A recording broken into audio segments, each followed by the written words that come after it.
তো আজকে দুপুরে লাঞ্চ থালি নিয়ে চলে এসেছি। আজকে লাঞ্চ থালিতে আছে ভাত, লাল শাক ভাজা, লেবু, পেঁয়াজ, আর এটা হচ্ছে মাছের ঝোল, এটা চিংড়ি মাছের মালাইকারি আর জল।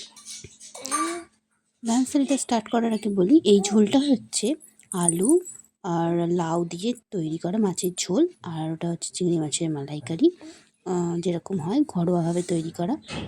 তো দুপুরবেলা খিদের সময় বসেছি, এই সব কিছু নিয়ে ভালোই লাগছে, দারুণই হবে খেতে।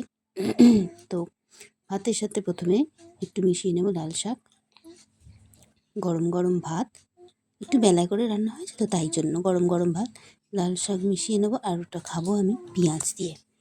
এই লাল শাকের সাথে ভাত, লাল শাক আমার খুব একটা প্রিয় নয়, তবে অপছন্দ করি তাও বলবো না, ভালোই লাগে।